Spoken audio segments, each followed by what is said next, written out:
Saudara-saudara, saya nggak tahu kebiasaan berbabu ini selesai kebaktian jam berapa, ya. Tapi ya karena kami tamu datang dari jauh agak lama sedikit nggak apa-apa ya, puji Tuhan.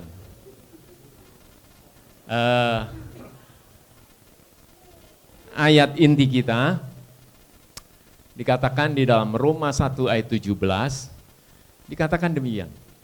Sebab di dalamnya nyata kebenaran Allah.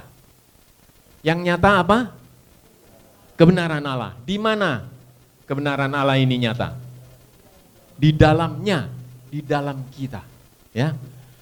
Di dalam kita itu akan nyata kebenaran Allah, dan kebenaran Allah ini katanya bertolak dari iman dan memimpin kepada iman. Artinya iman ini akan bertumbuh. Jadi nggak langsung sempurna begitu ya iman itu. Jadi kebenaran Allah itu bisa nyata di dalam diri kita, itu hanya karena dimulai dari iman, dan iman itu akan terus bertumbuh memimpin kita kepada iman. Karena apa? Ada tertulis, orang benar akan hidup oleh iman. Orang benar. Kalau dikatakan orang benar berarti orang yang tidak bersalah, toh? Kalau dikatakan orang tidak bersalah berarti orang yang tidak melanggar hukum. Dan orang yang tidak melanggar hukum itu berarti orang yang tidak berdosa. Karena dosa adalah pelanggaran hukum Allah. Jelas? Jadi di sini kita bisa melihat bahwa orang yang benar, orang yang tidak berdosa itu dia akan hidup hanya oleh iman. Tidak ada yang lain.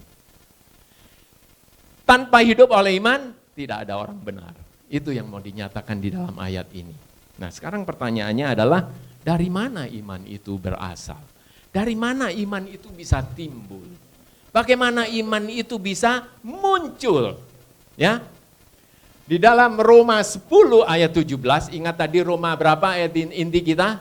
Roma 1 ayat 17. Ini Roma 10 ayat 17, gampang ingatnya ya. Roma 1 ayat 17, Roma 10 ayat 17 dikatakan bahwa iman timbul dari pendengaran. Pendengaran akan firman Kristus. Berarti di sini dengan jelas bahwa iman hanya bisa muncul, iman hanya bisa ada di dalam diri kita, hanya oleh apa? Oleh firman Kristus. Di luar firman Kristus nggak ada namanya iman. Betul? Ini jelas sekali.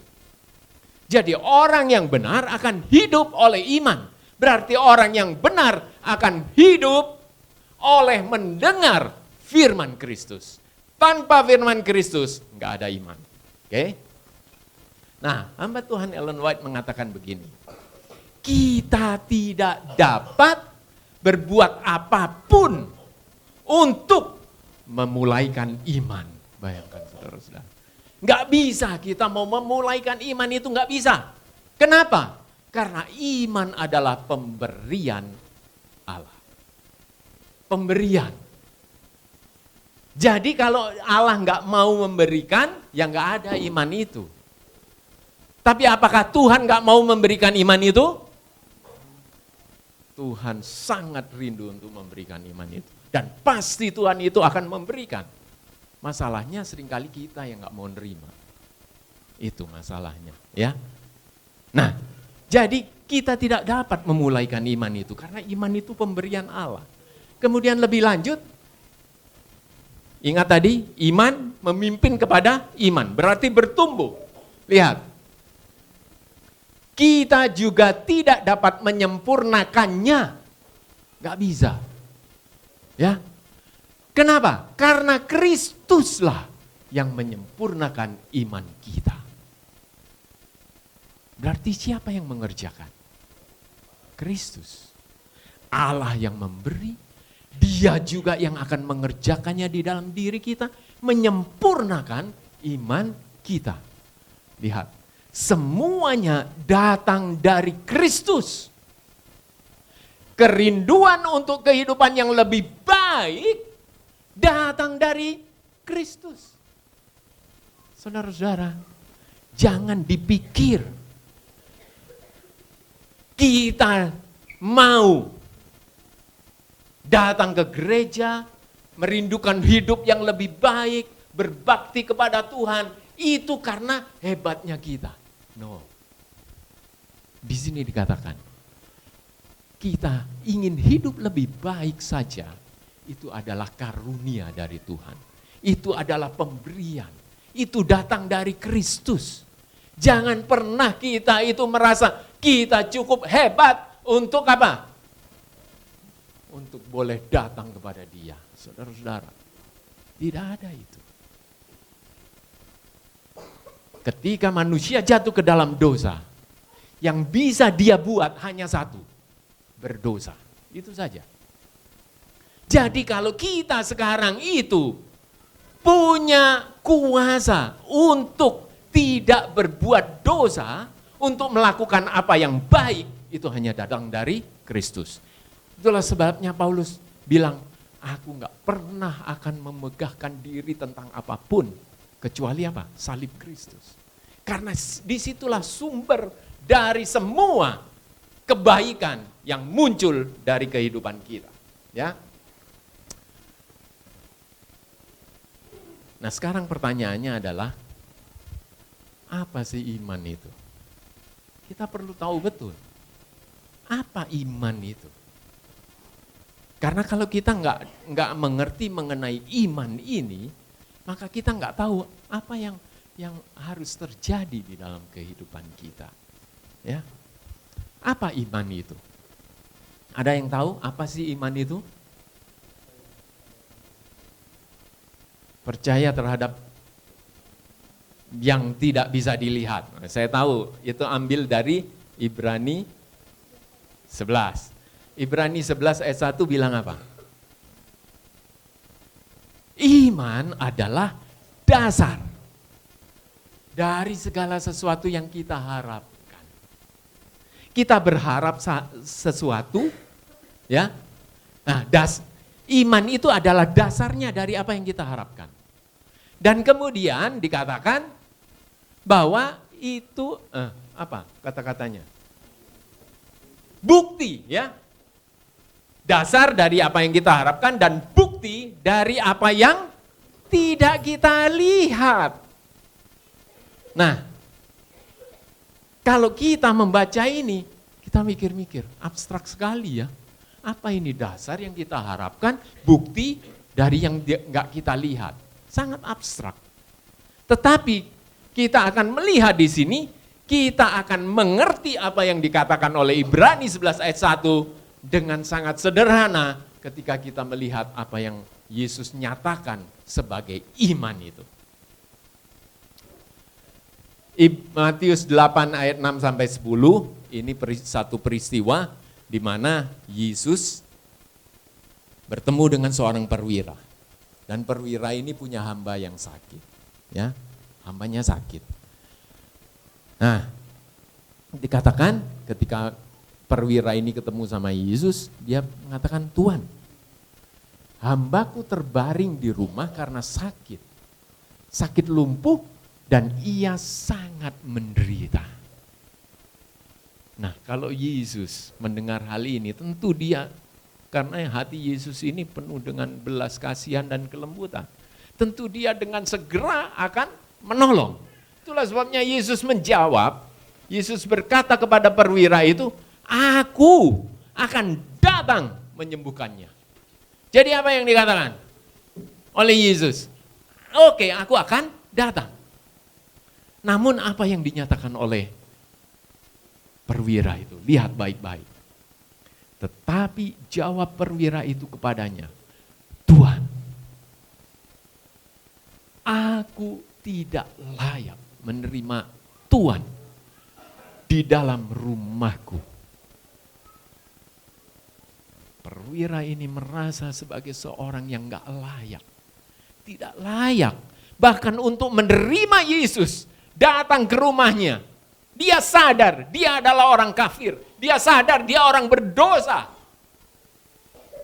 Dia menyadari hal itu. Itulah sebabnya dia bilang, aku gak layak Tuhan. Kamu mau datang ke rumahku, aku gak layak. Tetapi, perhatikan ini baik-baik. Katakan saja sepatah kata, maka hambaku itu akan sembuh. Setelah Yesus mendengar hal itu, apa yang dikatakan oleh perwira itu? Heranlah ia dan berkata kepada mereka yang mengikutinya, aku berkata kepadamu, sesungguhnya iman sebesar ini, so great faith, iman yang begitu besar, tidak pernah aku jumpai pada seorang pun di antara orang Israel. Ini yang Yesus katakan sebagai iman. Iman yang besar bahkan. Bahkan Yesus heran dengan iman yang dimiliki oleh perwira itu. Kenapa? Apa yang membuat Yesus heran dan mengatakan inilah iman itu. Inilah iman yang besar itu. Apa? Lihat saudara-saudara.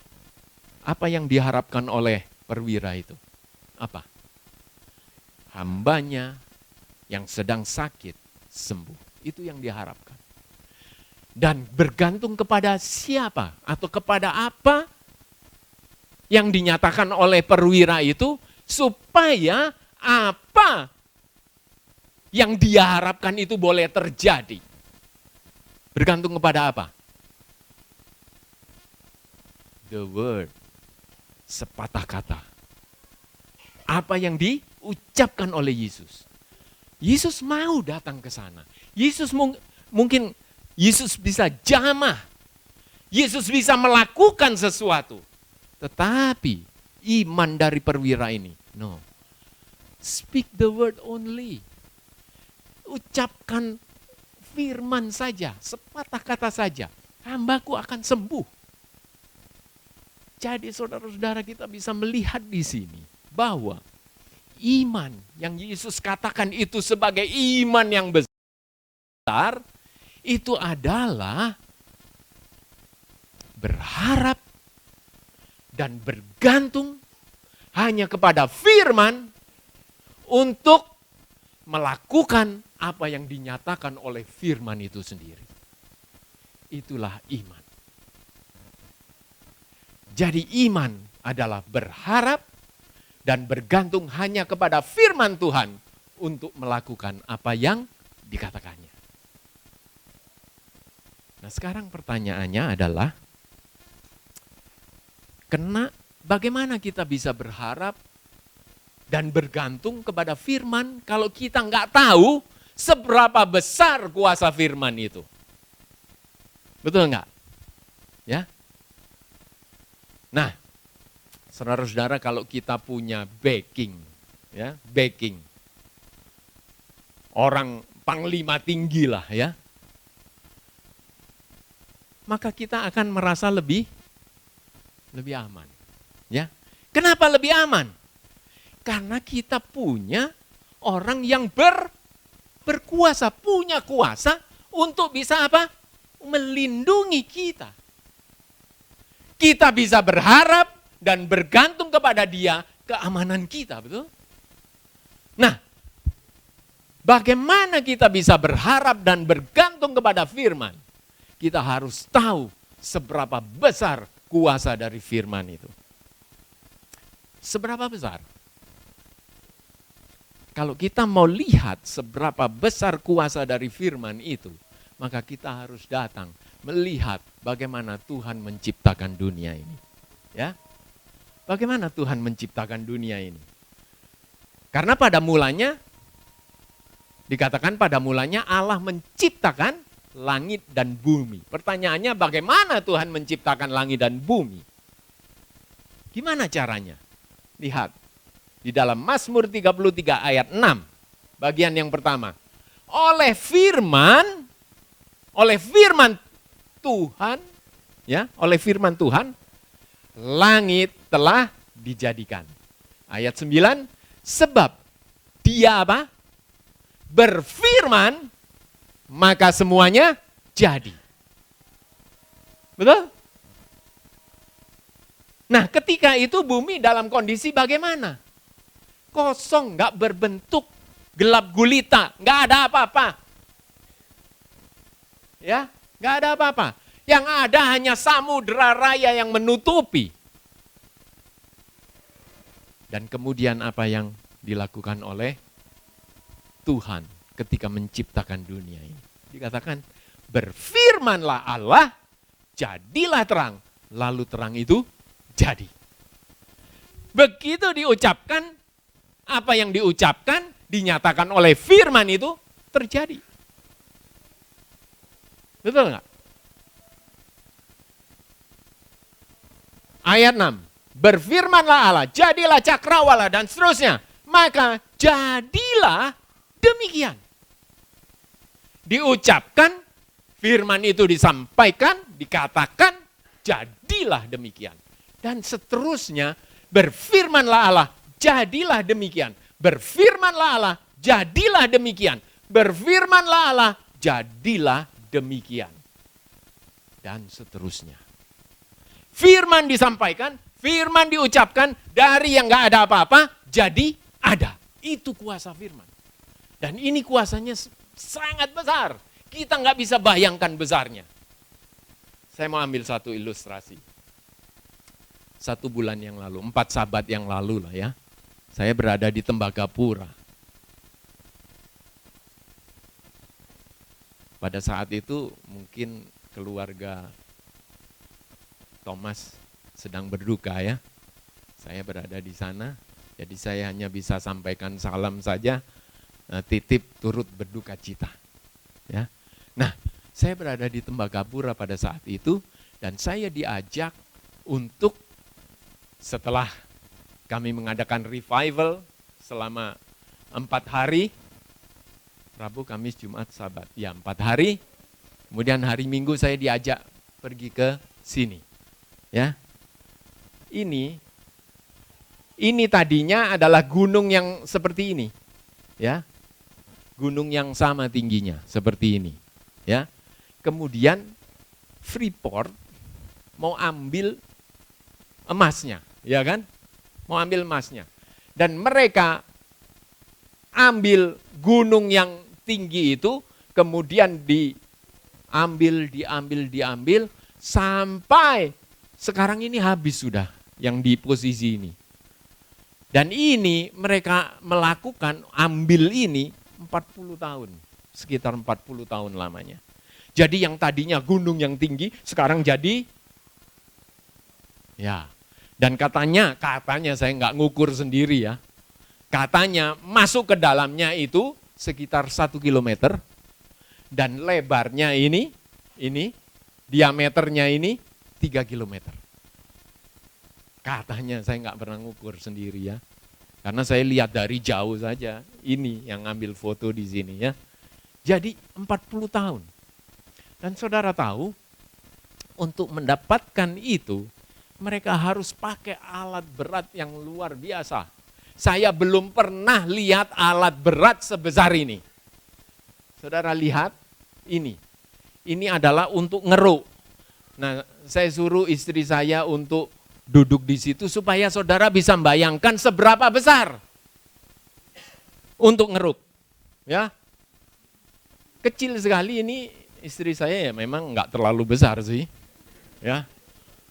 Tapi saudara bisa bayangkan besarnya itu, dan untuk sekali keruk itu bisa 100 ton lebih. Sekali keruk. Nah, bayangkan 40 tahun tiap hari dikeruk, entah berapa keruk yang dilakukan, ya toh, untuk mengambil emas itu. Ini usaha manusia kan? Ya. Yang dikerjakan dengan effort yang begitu besar, dengan usaha yang begitu kuat. Bayangkan, saya nggak tahu ini harganya berapa barang seperti ini ya. Dan itu nggak hanya satu, banyak di sana. Ya. Kemudian dikeruk, dimasukkan di truk besar ini. Ya. Seberapa besar truk ini? Truk ini mampu untuk mengangkut sekitar 200 ton lebih untuk mengangkut itu. Saudara mungkin nggak bisa bayangkan gedenya ini ya. Nah supaya bisa bayangkan, nah itu kami dan ini gedenya itu. Bannya saja, bannya ya, saya diceritain bannya, nah saya bisa masuk di peleknya ini. Nah di peleknya ini saya bisa masuk di situ. Ya. Nah itu besarnya seperti itu. Dan bannya saja, satu biji itu 500 juta katanya harganya. Jadi kalau ini ada 6, satu truk ini 6, berarti 3 miliar hanya bannya tok. Bayangkan saudara-saudara, untuk mendapatkan emas itu manusia harus berusaha keras dengan biaya yang mahal. Dan di Freeport itu saudara-saudara, tahu berapa karyawan yang bekerja di sana? Puluhan ribu. Saya nggak tahu persisnya, tapi sekitar 30 ribuan karyawan yang bekerja di Freeport, entah itu di tambang, entah itu di kantor, dan sebagainya. Ya. Jadi kita bisa lihat untuk mendapatkan emas yang sangat berharga, yang bagi kita manusia berharga ini, harus effortnya itu sangat besar. Ya. Usahanya itu sangat besar. Dan dari truk itu diangkut ke penggilingan. Ini yang foto ini penggilingan yang kedua. Ada 2 kali penggilingan. Penggilingan yang pertama untuk bongkahan-bongkahan itu dihancurkan lebih kecil. Ini yang kedua supaya lebih lembut lagi, kemudian diproses, entah gimana caranya. Prosesnya nggak perlu saya ceritakan, tapi percaya saja itu yang terjadi. Dan ini besar sekali saudara-saudara. Besar sekali. Ya. Dan hanya untuk menghasilkan bubuk hitam yang jelek ini.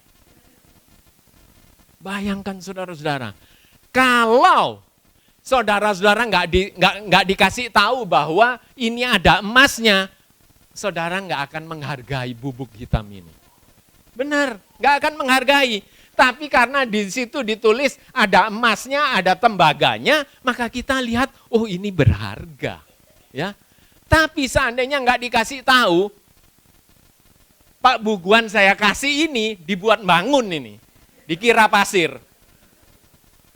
Itu saudara-saudara.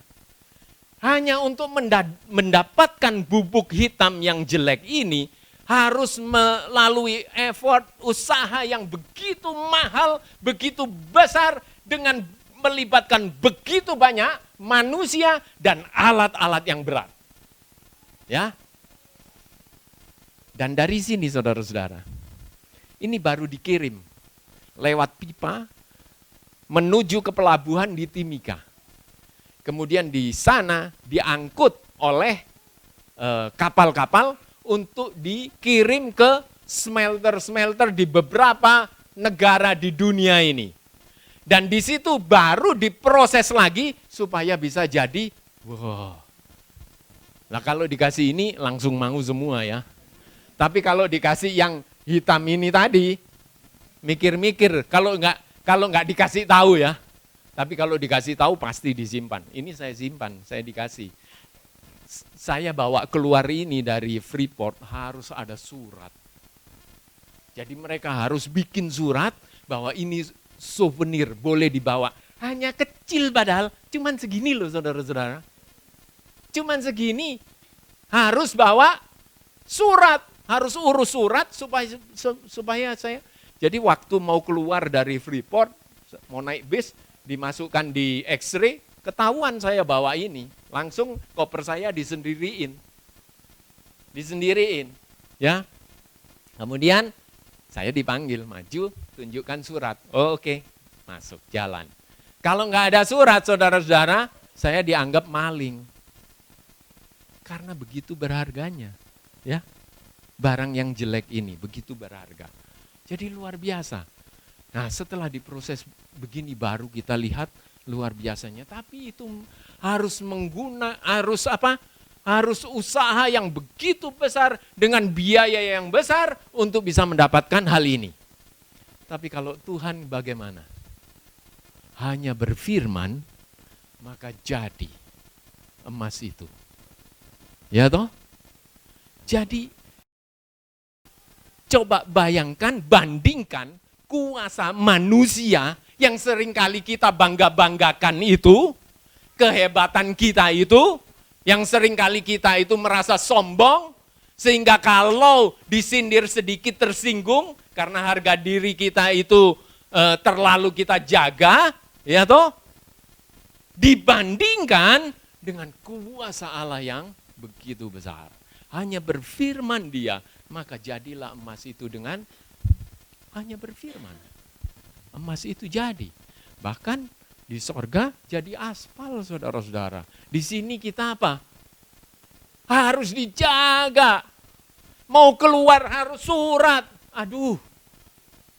Seperti itu. Bagi Tuhan apa? Jadi Tuhan itu begitu besar. Tuhan itu punya kuasa yang begitu besar. Firman Allah itu punya power yang sangat besar.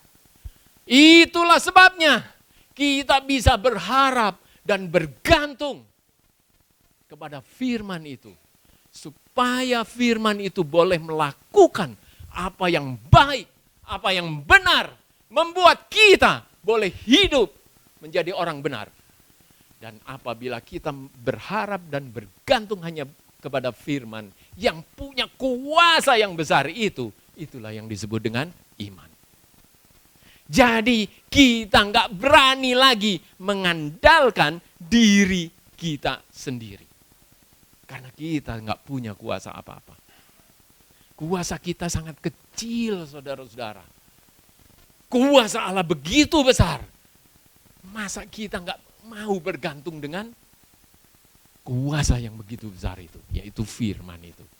Jadi saudara-saudara, luar biasa apa yang kuasa dari firman itu. Kita bisa andalkan firman itu. Ketika Yesus berada di dunia ini, Dia menyembuhkan orang yang sakit hanya dengan firman.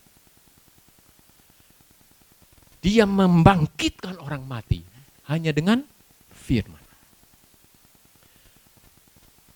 Dia meredakan badai dengan firman.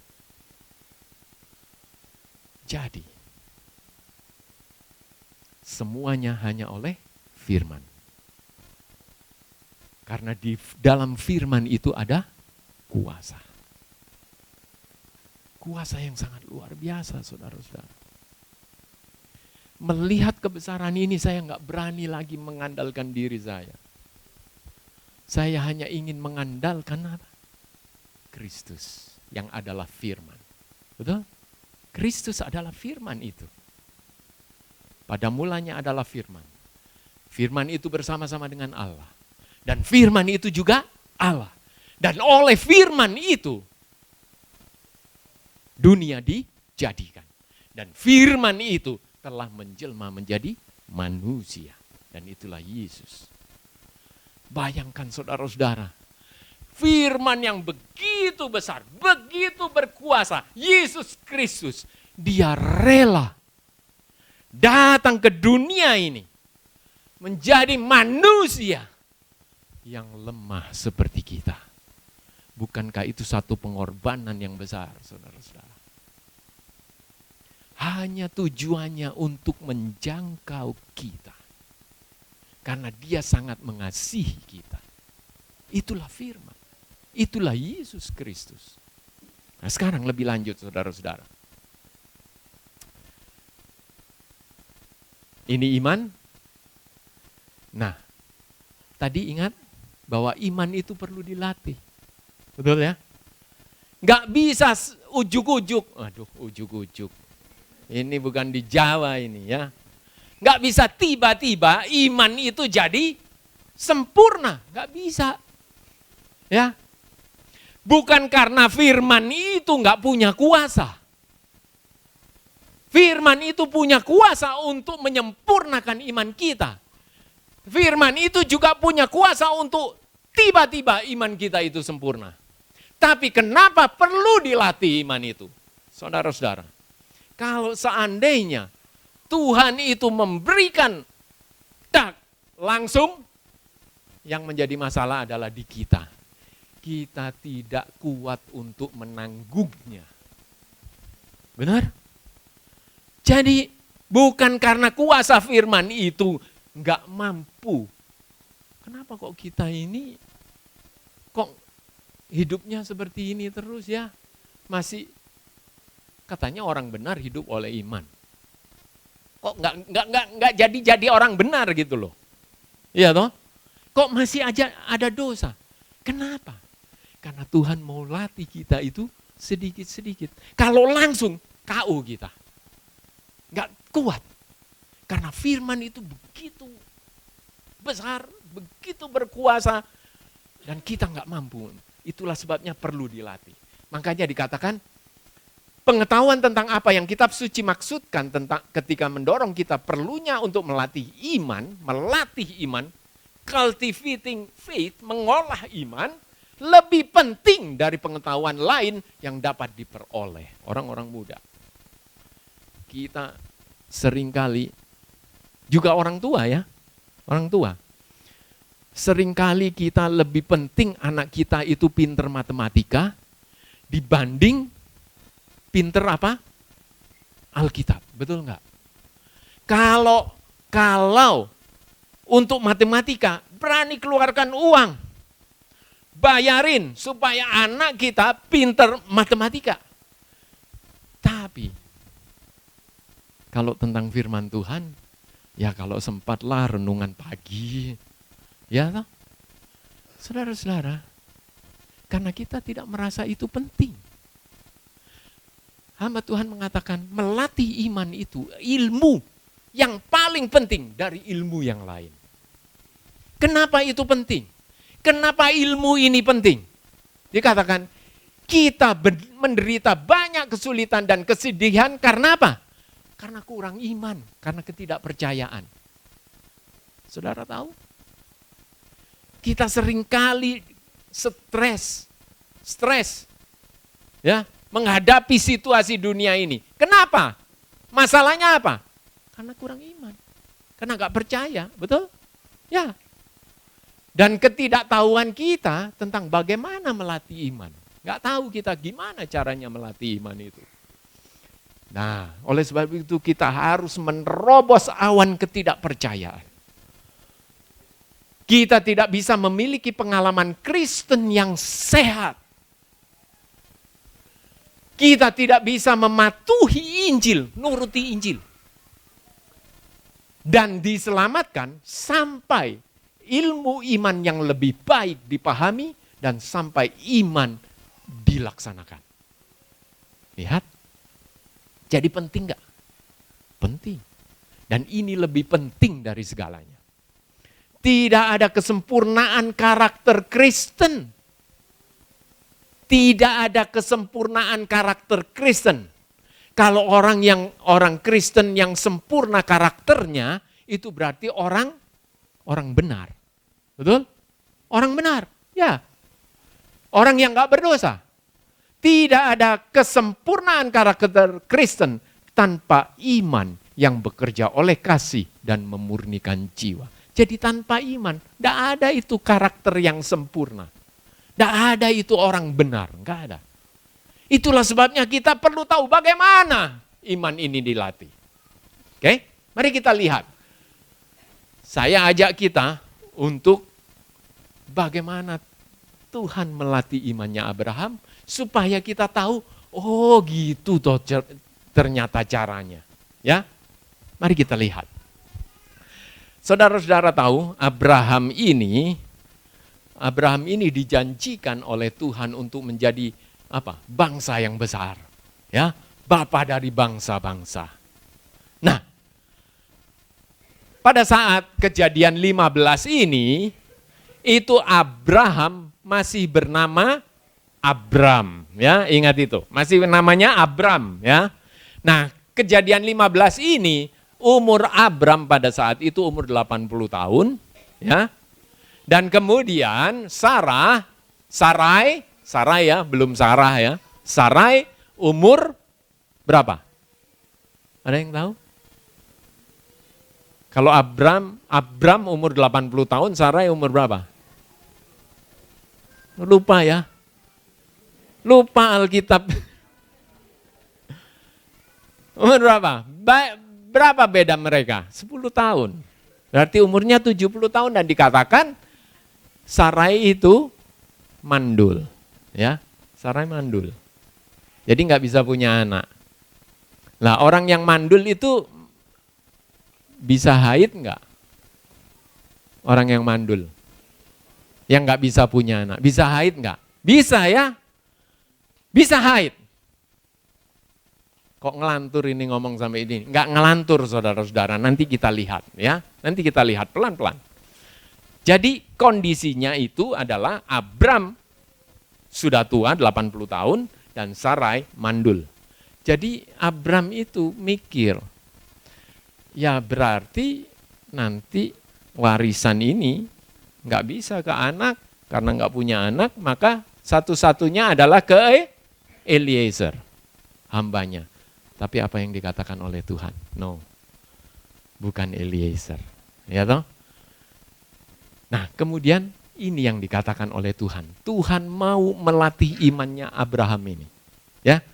Kemudian Tuhan membawa Abram keluar, ya. Jadi malam-malam nih, ayo Abram, kamu keluar. Coba Abram keluar serta berfirman. Siapa yang berfirman? Tuhan. Coba lihat ke langit. Hitunglah bintang-bintang. Jika engkau dapat menghitungnya. Maka Abraham keluar. Dia coba hitung di langit. Malam-malam nih. 1, 2, 3, 4. Gak bisa ngitung. Terlalu banyak. Kemudian apa yang dikatakan? Maka firman-Nya. Ingat saudara-saudara? Firman-Nya. Ingat firman itu seberapa besar kuasanya? Begitu besar. Ingat ini. Maka firman-Nya kepadanya, demikianlah banyaknya nanti keturunanmu. Kemudian apa? Yang dikatakan, lalu percayalah Abram. Iman timbul dari pendengaran. Pendengaran akan firman Allah, firman Kristus.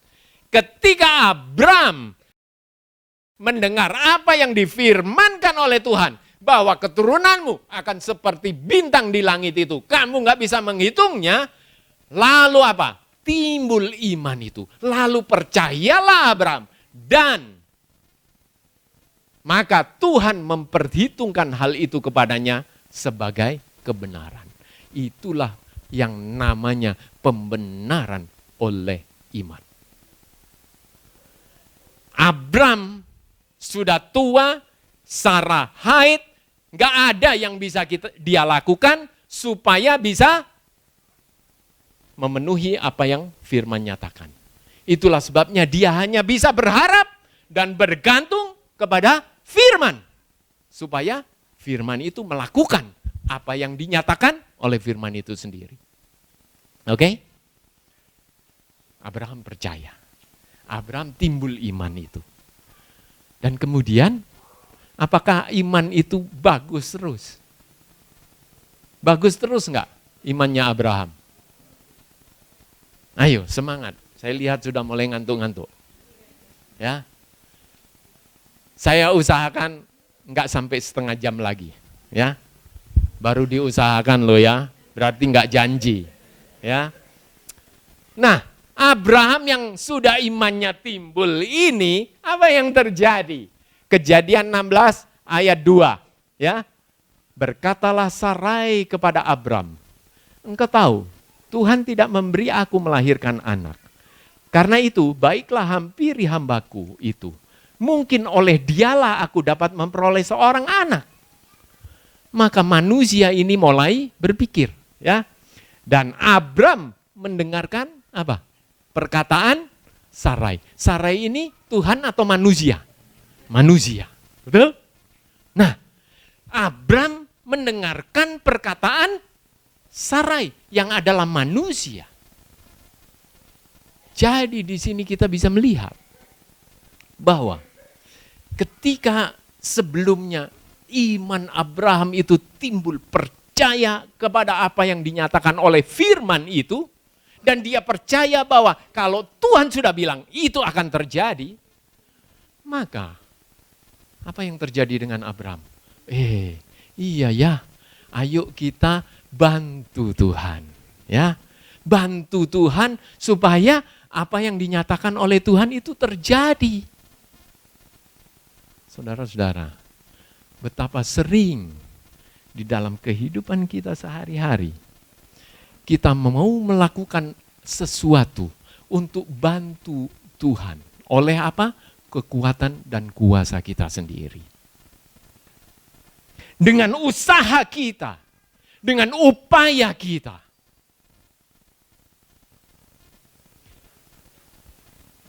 Kita seringkali berpikir, saya pelihara sahabat supaya saya selamat. Betul? Ini yang terjadi. Inilah yang dikatakan dengan pembenaran oleh usaha manusia. Padahal seharusnya apa? Pembenaran oleh iman. Tidak ada sedikit pun usaha manusia di dalamnya. Betul? Nah, Abraham mau bantu Tuhan, ya, usaha manusia. Dan apa yang dikatakan oleh firman Tuhan ketika manusia ini yang mau dihargai usahanya, upayanya ini. Lihat. Ibrani 10 ayat 38. Tetapi orangku yang benar akan hidup oleh iman. Abraham orang yang benar. Dia hidup oleh iman. Ketika dia percaya, itu diperhitungkan sebagai kebenaran. Oke? Abraham, orangku yang benar akan hidup oleh iman. Dan apabila ia mengundurkan diri, coba-coba bantu Tuhan oleh usaha kita sendiri, ya. Berarti imannya undur kan? Sama seperti Abraham tadi, imannya undur. Dan apabila ia mengundurkan diri, maka apa yang dikatakan? Aku, Allah, tidak berkenan kepadanya. Saudara-saudara, kalau kita di dalam melakukan satu kebaikan, kemudian kita minta kita itu dihargai, bahwa kalau bukan aku, nggak jadi itu.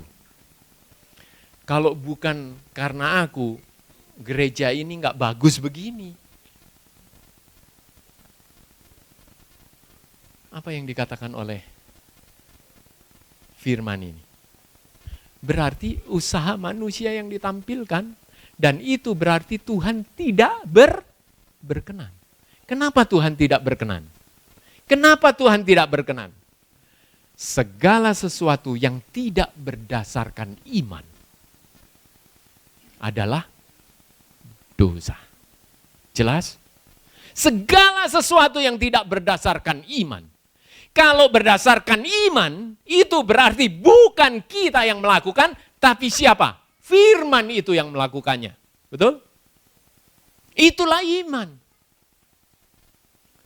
Dan segala sesuatu yang tidak berdasarkan iman, artinya tidak mengandalkan dan berharap hanya kepada firman itu, berarti itu berharap kepada manusia. Dan itu adalah dosa. Jadi saudara-saudara, ketika saya membaca ini, saya mulai merenungkan. Ternyata dosa itu nggak perlu melakukan sesuatu. Untuk apa? Untuk melanggar hukum Allah. Saya berzina baru saya berdosa. Nah, hanya mengambil kredit Tuhan bagi diri kita, itu sudah berdosa. Jadi saya pikir-pikir, waduh, Saya ini dosa tok.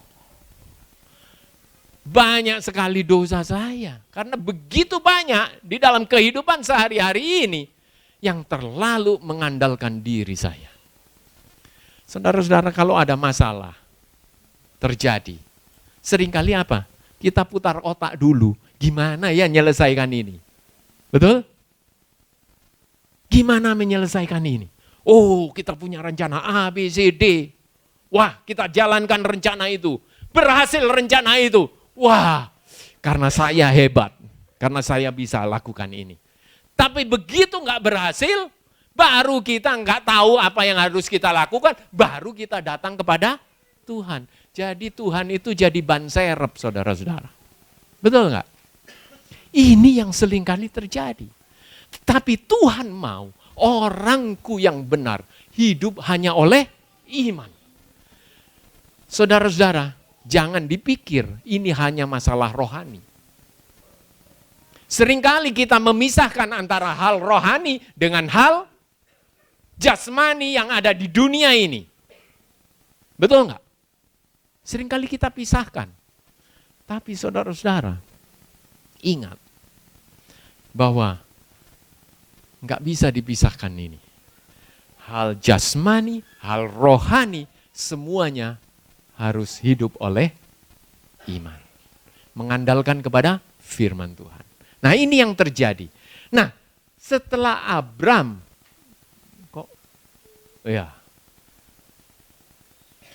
undur dia punya iman, kemudian apa yang Tuhan lakukan? Apakah Tuhan, oke, kamu sudah undur, sudahlah, aku angkat tangan, itu urusanmu. Jadi kamu sudah punya Ismail sekarang, itu urusanmu, masalahmu sendiri. Apakah begitu Tuhan? No. Tuhan datang lagi. Lihat. Lalu sujudlah Abram dan Allah berfirman kepadanya. Ingat ya. Jadi Tuhan gak tinggal diam. Abram undur, Tuhan datang lagi di dalam firman. Dan lihat firmannya, lebih tegas. Lihat, Allah berfirman kepadanya, dari pihakku. Dari pihak siapa? Allah. Inilah perjanjianku dengan engkau. Engkau akan menjadi bapa sejumlah besar bangsa. Diulangi lagi. Firman diulangi lagi. Karena itu, namamu bukan lagi Abram, melainkan Abraham. Kenapa diubah namanya? Kenapa? Ini adalah upaya Tuhan supaya ingat. Kalau dulu namamu Abram, sekarang aku ganti namamu. Supaya kamu ingat bahwa aku yang menyatakan, aku yang membuat perjanjian bahwa kamu akan menjadi bapa bangsa-bangsa. Dari namanya artinya engkau telah kutetapkan menjadi bapa sejumlah besar bangsa. Jadi ketika orang panggil Abraham, langsung Abraham itu ingat, aku ini sudah Tuhan tetapkan untuk menjadi bapa bangsa-bangsa. Aku akan membuat engkau beranak cucu sangat banyak. Engkau akan kubuat. Siapa yang membuat? Tuhan. Engkau akan kubuat menjadi bangsa-bangsa dan daripadamu akan berasal raja-raja. Lihat. Firman-Nya lebih tegas. Inilah cara Tuhan untuk melatih iman kita. Kalaupun kita undur iman kita, Tuhan akan datang. Tuhan gak akan buang kita. Dia akan datang kepada kita untuk menyatakan firman-Nya lebih jelas lagi. Lihat. Gak langsung jelas. Gak langsung semua dikasih. Karena kita gak kuat menanggungnya. Makanya pelan-pelan Tuhan latih, dan Tuhan latih terus. Dan kepada Sarai, diganti namanya menjadi Sarai. Ya. Karena dia akan memberikan, aku akan memberikan kepadamu seorang anak laki-laki. Lebih jelas lagi firman-Nya. Sarai ganti nama Sarah. Dan itu apa? Allah berfirman. Jadi Allah yang akan melakukan melalui firman-Nya. Sarai akan menjadi punya anak laki-laki. Wah, lebih spesifik, lebih jelas, ya. Nah, setelah mendapatkan hal ini, apa yang terjadi? Apa yang terjadi? Mana? Oh, nah ini. Lalu tertunduklah Abraham katanya, ya. Dan tertawa serta berkata dalam hatinya, ini ngomong dalam hati ini, Abraham. Ya. Karena pada saat itu dia sudah semakin tua. Ya. Jadi berkata dalam hatinya, mungkinkah bagi seorang yang berumur 100 tahun dilahirkan seorang anak, dan mungkinkah Sarah yang telah berumur 90 tahun itu melahirkan seorang anak? Dalam hati. Dia nggak percaya, dia ragu sama apa yang dikatakan oleh Tuhan, toh? Ya. Dan Abraham berkata kepada Allah. Kemudian dia dalam hati dia meragukan Allah. Masa sih aku itu sudah tua. Sarah sudah umur 90, aku umur 100. Kemudian Abraham ngomong sama Tuhan.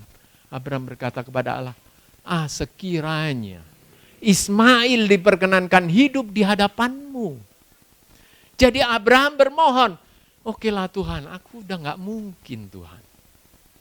Tapi ngomong dalam hati, maka dia usul kepada Tuhan. Tuhan, Ismail ajalah. Ya toh? Ismail. Kemudian apa yang dinyatakan oleh Tuhan. Tetapi Allah apa? Berfirman. Ingat, firman ini punya kuasa yang besar. Tetapi Allah berfirman, tidak. Lihat betapa sabarnya Tuhan ya.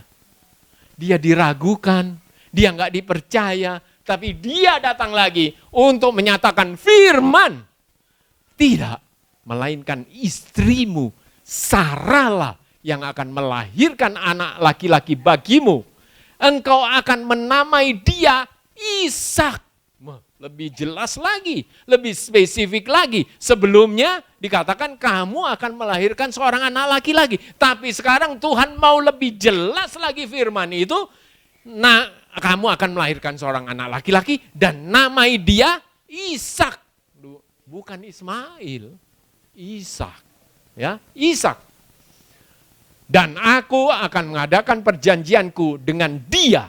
Jadi perjanjiannya dengan Ishak. Tetapi inilah baiknya Tuhan itu ya. Tuhan itu luar biasa. Abraham minta kalau boleh Ismail lah. Maka Tuhan bilang, no, Ishak. Tapi tentang Ismail, aku telah mendengarkan permintaanmu. Oke. Ia akan kuberkati, kubuat beranak cucu dan sangat banyak.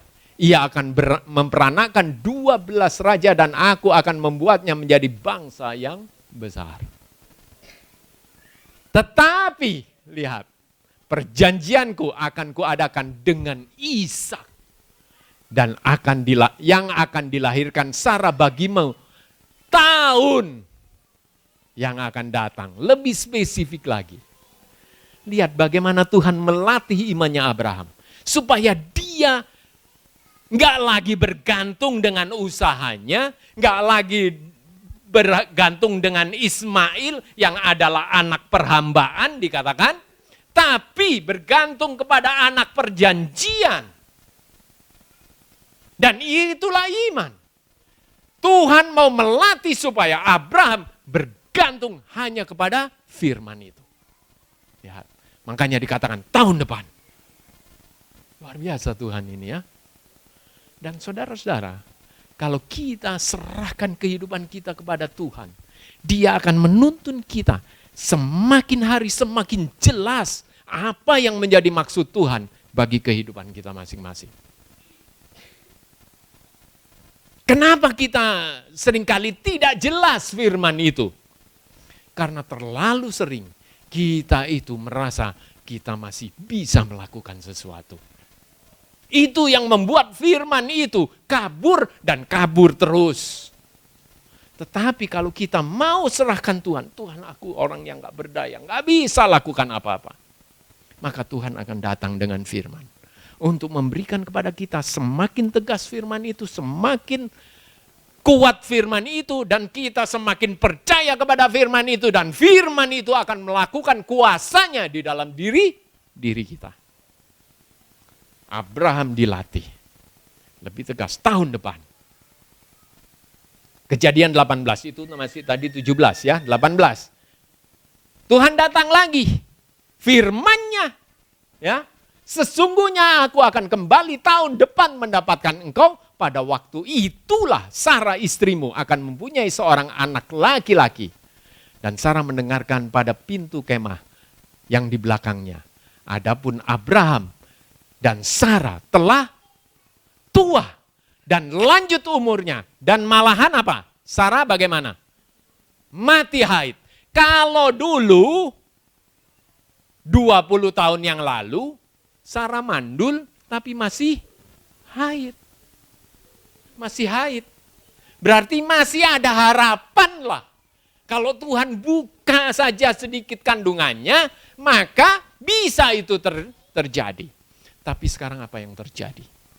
Sudah mati haid. Abraham sudah tua. Berarti sudah tidak ada lagi harapan dari diri manusia itu yang bisa diandalkan untuk bisa terjadi apa yang Tuhan nyatakan. Lihat saudara, Tuhan mau bawa manusia ini, Abraham ini, sampai betul-betul, aduh Tuhan, aku sudah nol. Aku sudah gak ada apa-apa lagi. Dan itulah caranya Tuhan melatih iman. Dan kita pun akan dilatih seperti itu. Ya, harga diri kita, kebanggaan kita, kemuliaan kita, kebesaran kita oleh Tuhan akan terus ditempa semakin kecil, bahkan sampai nol. Ketika nol diri kita itu, ego kita itu nol, iman itu akan sempurna. Tapi selama ego ini masih ada, iman itu belum sempurna dan Tuhan akan datang terus untuk melatih kita. Sama seperti Abraham. Sampai lanjut usia, mati haid, gak bisa apa-apa lagi.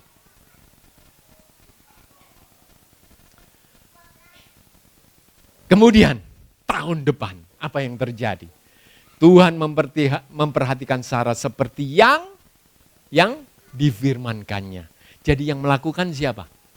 Firman itu. Tuhan memperhatikan Sarah seperti yang difirmankannya dan Tuhan melakukan kepada Sarah seperti yang dijanjikannya. Maka mengandunglah Sarah. Lalu ia melahirkan seorang anak laki-laki bagi Abraham dan dalam masa tuanya pada waktu yang telah ditetapkan. Sesuai dengan apa? Firman Allah. Lihat.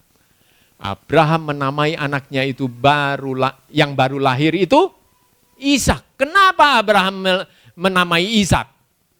Kenapa?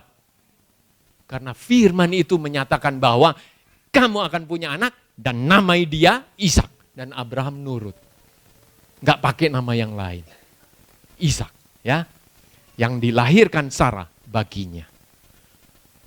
Wah. Abraham begitu senang ya. Begitu senang. Luar biasa. Aku yang sudah tua. Istri yang sudah mati haid. Sudah gak ada ya sama sekali yang diandalkan.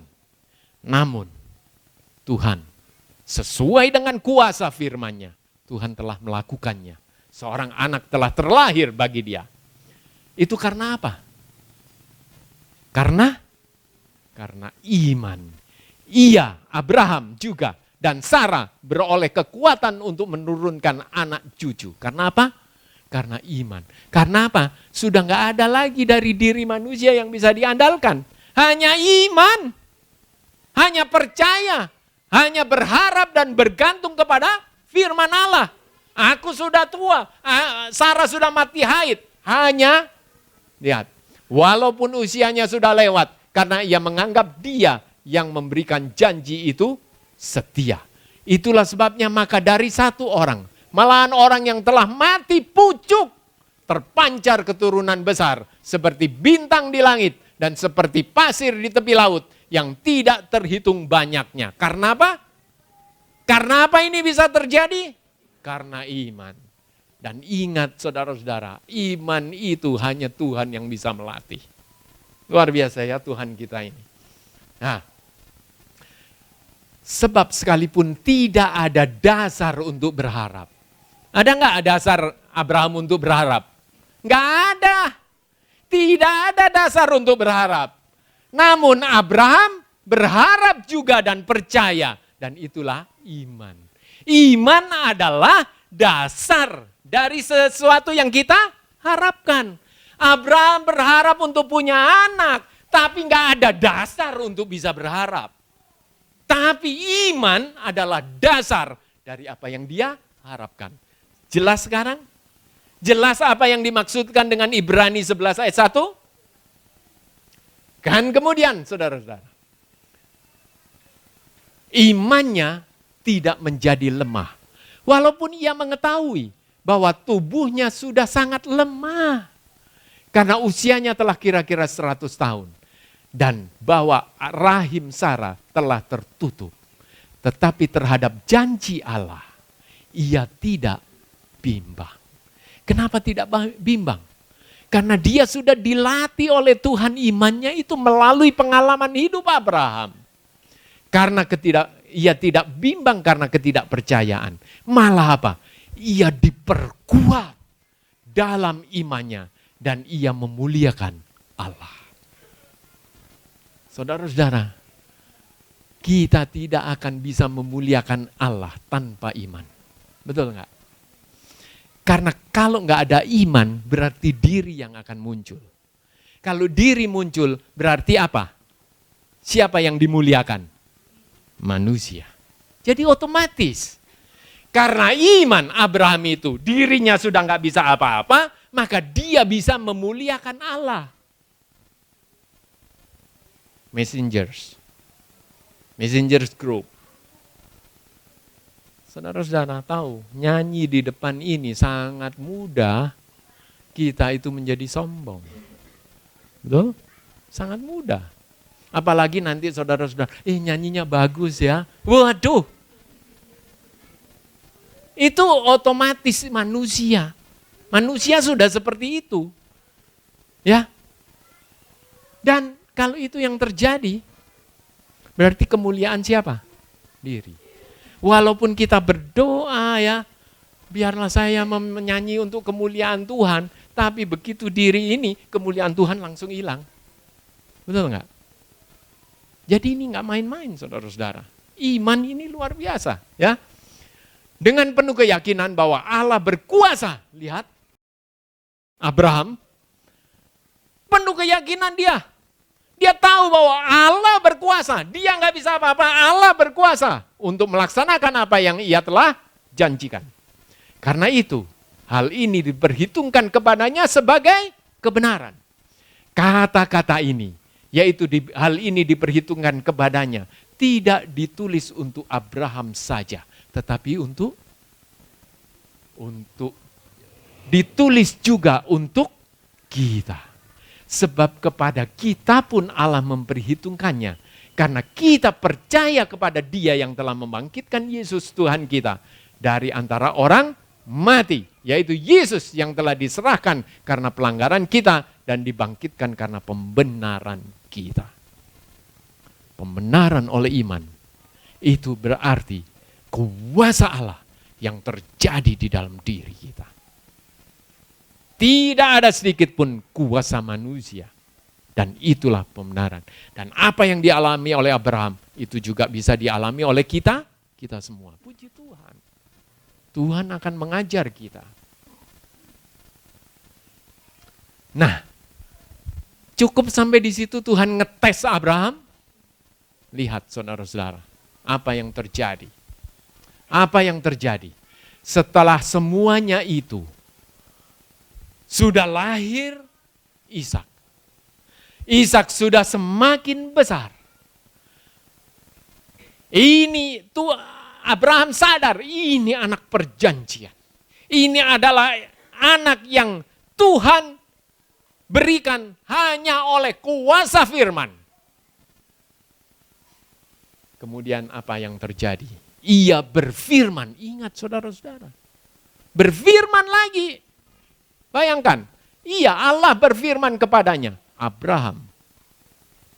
Lalu sahutnya. Wah, Abraham ini sudah punya pengalaman banyak toh. Kemudian ketika Allah datang berfirman, dia tahu. Ya Tuhan. Dia tahu siapa yang berfirman. Karena dia sudah punya pengalaman, dia sudah dekat dengan Tuhan. Kemudian firman-Nya, lihat firman-Nya. Ambillah anakmu yang tunggal itu yang engkau kasihi, yakni Ishak. Pergilah ke tanah Moria dan persembahkanlah dia di sana sebagai korban bakaran pada salah satu gunung yang akan kukatakan kepadamu.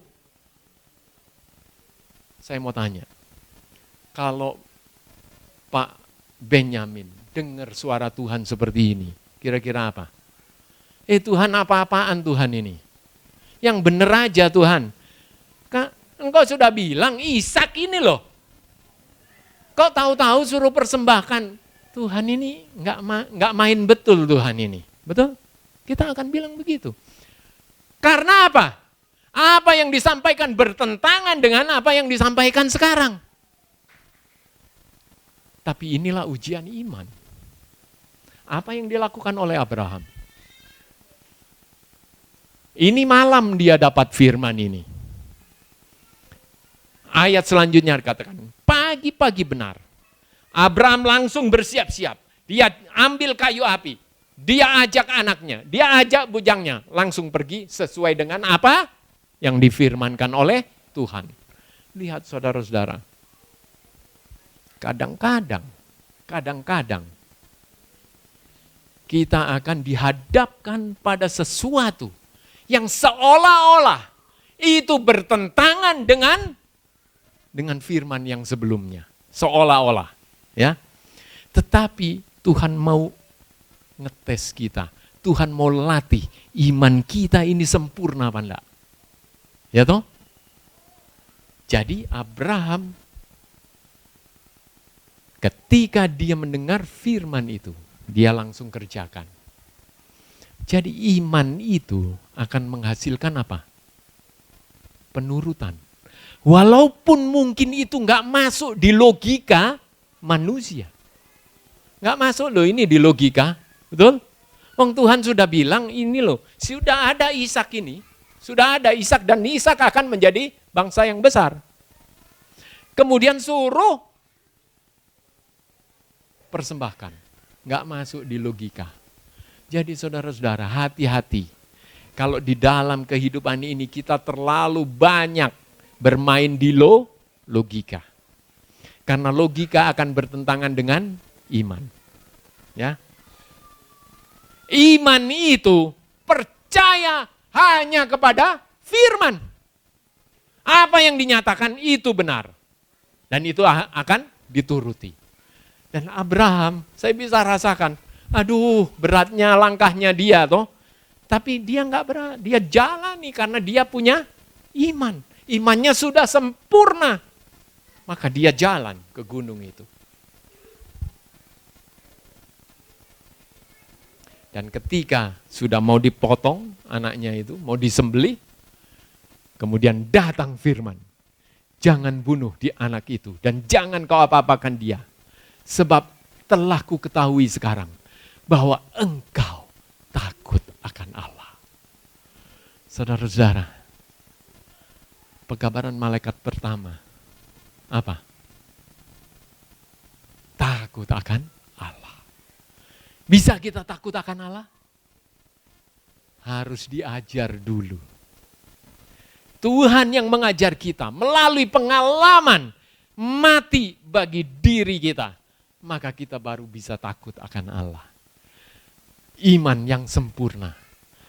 Tuhan sudah lihat, Tuhan tes Abraham. Aku tahu kamu takut akan Allah. Dan ini yang sedang ditunggu oleh dunia ini. Orang-orang Advent yang takut akan Allah. Orang-orang Advent yang hanya mengandalkan iman. Hanya mengandalkan firman di atas segala-galanya.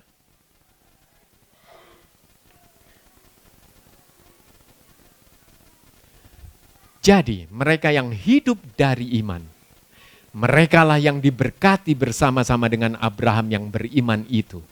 Dan bahwa tidak ada orang yang dibenarkan di hadapan Allah karena melakukan hukum Taurat adalah jelas. Karena apa? Karena orang yang benar hidup oleh iman. Saudara-saudara, itulah sebabnya jangan pernah ada hari tanpa firman. Karena hanya disinilah kita bisa memperoleh kuasa itu. Saya mau tanya, untuk menutup. Adakah dasar bahwa kita akan hidup benar, nggak berdosa? Ada dasar nggak dari kenyataan yang kita lihat di dalam kehidupan kita? Ada dasar nggak? Ada nggak dasarnya? Kalau saya lihat nggak ada dasar sama sekali. Karena kita nggak bisa. Ya toh? Tapi iman adalah dasar dari apa yang kita harapkan. Saudara-saudara, marilah kita semua berharap untuk bisa menjadi orang benar, orang yang tidak berdosa, orang yang tidak melanggar hukum Tuhan. Ada dasarnya? Tidak ada dasarnya. Tetapi kita bisa berharap kepada firman untuk melakukan itu di dalam diri kita. Apabila kita setiap hari belajar firman, merenungkan kehidupan Kristus, saat-saat kematiannya, maka saudara-saudara, firman itu akan mengubah kehidupan kita. Dan akhirnya apa yang terjadi? Akan menjadi bukti dari segala sesuatu yang tidak kita lihat. Apa yang enggak kita lihat? Kita ini loh tiap hari dosa terus. Tapi oleh kuasa firman itu, oleh iman itu, maka akan terbukti pada akhirnya. Umat-umat Tuhan, gereja Masih Advent hari ke-7 Merbabu akan hidup benar oleh iman. Hidup tanpa dosa. Bukan oleh gagah kuasanya sendiri, tetapi oleh kuasa firman. Jadikanlah firman ini yang terpenting dalam hidup Anda. Jadikan firman ini segala-galanya. Karena hanya oleh firman, maka timbul iman itu. Dan Kristus akan melatih iman kita. Sampai iman kita itu sempurna sama seperti Abraham. Apa saja yang Tuhan minta, kita akan kerjakan. Iman akan menghasilkan penurutan. Penurutan yang sempurna oleh kuasa Tuhan. Mari kita sama-sama berdoa. Tuhan Allah Bapa kami yang di surga. Kami sangat bersyukur ya Tuhan. Oleh sebab ada firman. Karena firman itu berkuasa. Dan firman itu akan menimbulkan iman. Dan Tuhan akan melatih iman kami. Tuhan akan mengajar kami melalui firman. Sehingga semakin hari diri kami, ego kami, yang selalu kami jaga, yang selalu kami hargai itu, akan perlahan-lahan dimatikan. Sehingga Kristus yang boleh muncul, Kristus yang boleh dimuliakan. Dan itu hanya bisa terjadi oleh kuasa firman. Oleh sebab itu Tuhan, pada saat ini, kami semua yang hadir di tempat ini, jemaat Merbabu, boleh belajar untuk hidup hanya oleh iman. Iman atas kuasa firman, iman atas firman yang akan melakukan apa yang dinyatakan oleh firman itu. Oh Tuhan, tumbuhkanlah iman kami, sempurnakanlah iman kami, karena kami tidak dapat menyempurnakannya. Di dalam nama Tuhan Yesus kami berdoa. Amin.